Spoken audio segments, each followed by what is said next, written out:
పెళ్ళైనా పండగైనా వేడుక ఏదైనా పట్టుచీరల ప్రత్యేక వేదిక వారాహి సిల్క్స్. నమస్తే, welcome to Suman TV. Jayasimha ఉవాచ. నేను మీ కృష్ణవేణి. కైలాస పర్వతం మిస్టరీ.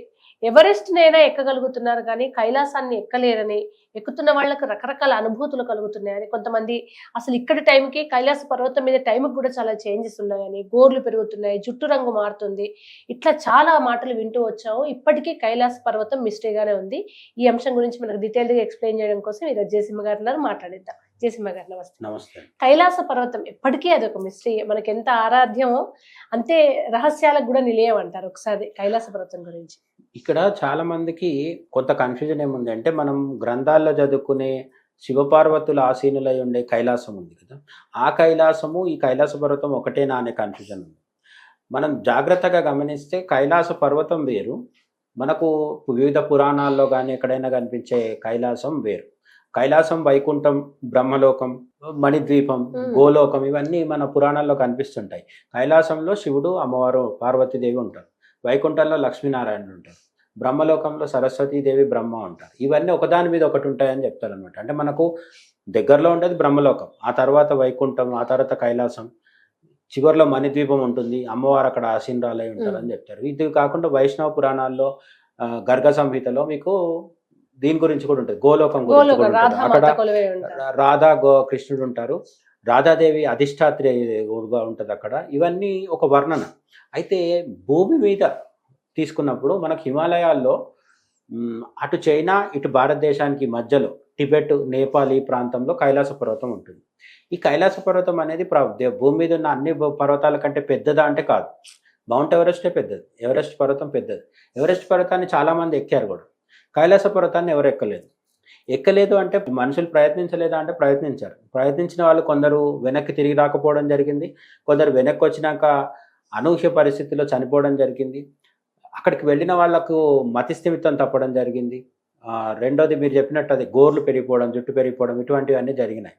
అయితే దీని గురించి ఫుల్ క్లారిటీతో సైన్స్ ఏమన్నా చెప్తుందా అంటే ఇప్పటివరకు సైన్స్ దగ్గర ఆన్సర్స్ లేవు.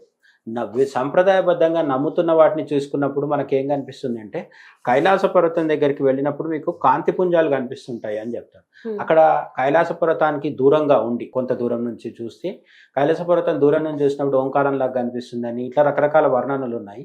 ఈ కైలాస పర్వతాన్ని దూరం నుంచి రాత్రిపూట చూస్తున్నప్పుడు కాంతి పుంజాలు కనిపిస్తున్నాయని చాలామంది చెప్పారు అనమాట.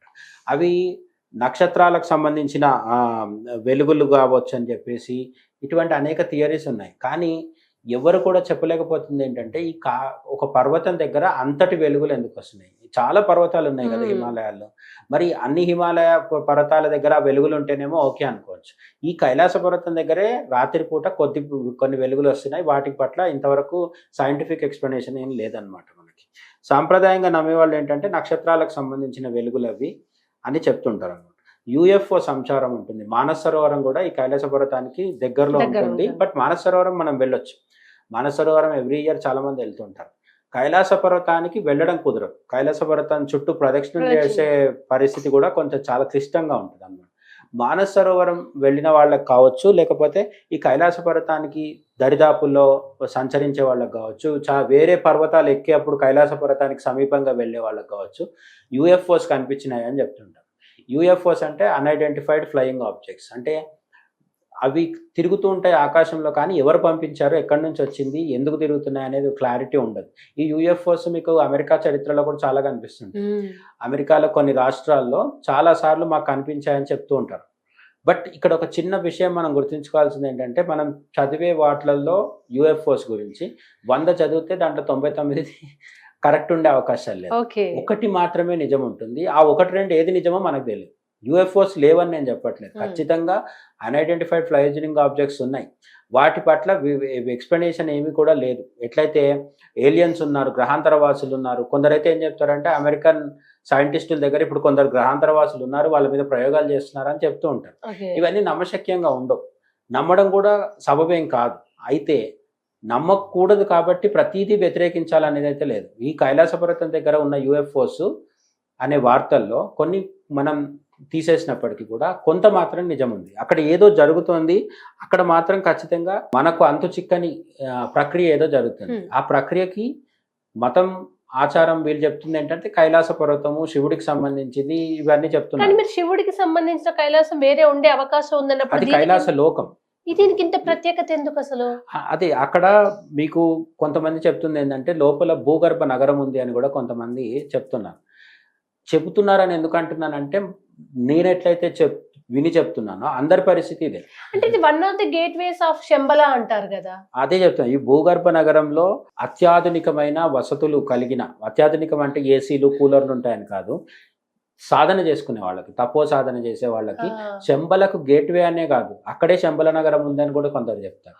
లేదు కొంతమంది ఏమంటారంటే అక్కడి నుంచి ఎంట్రీ లాంటిది, అక్కడి నుంచి మనం వేరే ఒక లోకానికి, లోకం అంటే వేరే ఒక నగరానికి వెళ్ళొచ్చు.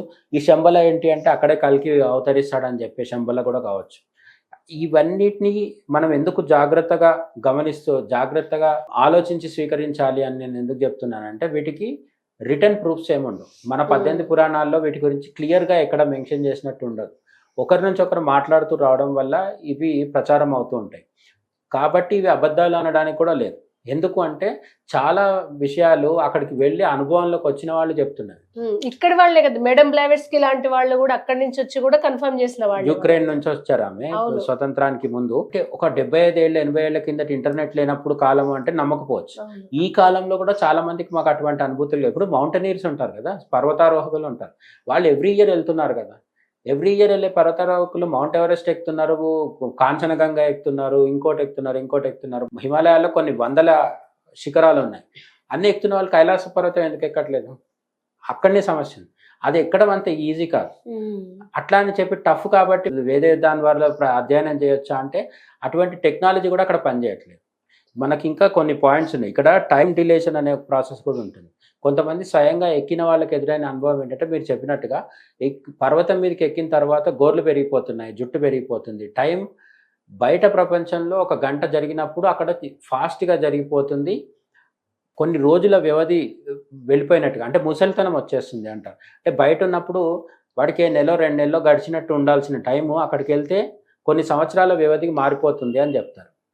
అంటే అదే పర్వతాన్ని అట్లానే ముందుకు ఎక్కుతూ పోతే ఆ మనిషి ముసలివాడై చనిపోతాడు, శరీరం శిథిలం అయిపోతుంది అని చెప్తున్నారు. ఆ విధంగా ఆచూకీ దొరకకుండా పోయిన వాళ్ళు కూడా కైలాస పర్వతం చరిత్రలో ఎక్కిన తర్వాత ఎటు నుంచి ఎక్కాలో అర్థం కానంత కన్ఫ్యూజన్ కూడా క్రియేట్ చేస్తుంటది ఆ పర్వతం అని కూడా విన్నాను నేను. అవును, అక్కడ ఉన్న అయస్కాంత శక్తి కావచ్చు, లేదంటే అక్కడ ఉన్న భూమి ఆకర్షణ శక్తి కావచ్చు, ఇవి మన మీద తీవ్రమైన ప్రభావం చూపిస్తుంటాయి అని చెప్తారు అనమాట. అది సైంటిఫికే. ఎందుకు అంటే మనం ఇక్కడ నుంచి చంద్రుడి మీదకి వెళ్ళినప్పుడు కూడా చంద్రుడి మీద ఇక్కడ ఉన్నంత భూమి ఆకర్షణ ఉండకపోవడం వల్ల మనం గాల్లో తేలే అవకాశం ఎక్కువ ఉంటుంది. మనకి ఇప్పుడు బయట మన వాళ్ళు పంపించే శాటిలైట్స్ లో కూడా స్పేస్ స్టేషన్ ఉంది కదా, ఇప్పుడు వీళ్ళందరూ వెళ్ళొస్తున్నారు కదా, సునీత విలియమ్స్ వీళ్ళంతా. ఈ స్పేస్ స్టేషన్ లో వాళ్ళు ఎట్లుంటారు, స్టేబుల్ గా ఉండలేరు, కదులుతూ ఉంటారు కదా.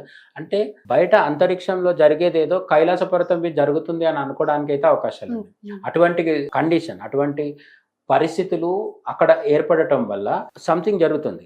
అది మనకి ఎందుకు తెలియట్లేదు అంటే వెళ్ళినవాడు రావట్లేదు, వెళ్ళినవాడు వెనక్కి వచ్చినప్పుడు మనకు తెలుస్తుంది. కానీ దీంట్లో సమస్య ఎక్కడ ఉంది అంటే చైనా దీన్ని బ్యాన్ చేసింది.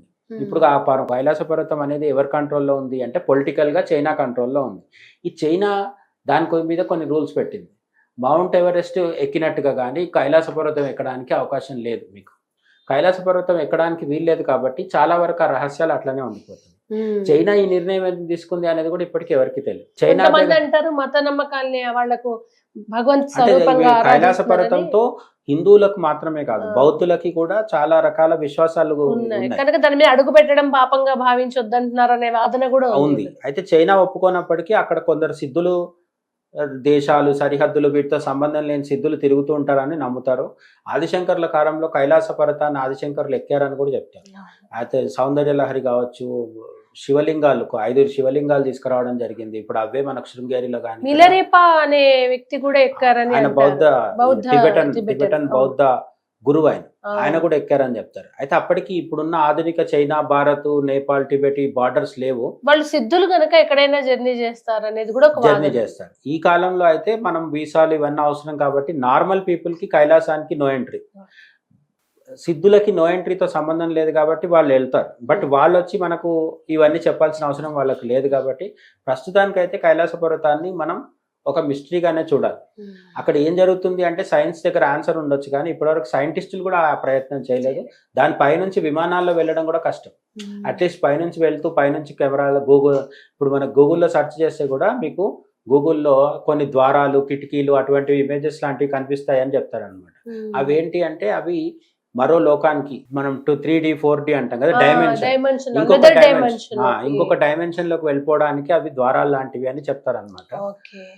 కొంత మహావతార్ బాబాజీతో కైలాస పర్వతాన్ని కనెక్ట్ చేసే స్టోరీస్ ఇవన్నీ చాలా ఉన్నాయి. మొత్తానికైతే ఇక్కడ మనం ఎంత చర్చించుకున్నా కూడా మనం దానిపైన ఒక క్లారిటీకి రాలేము.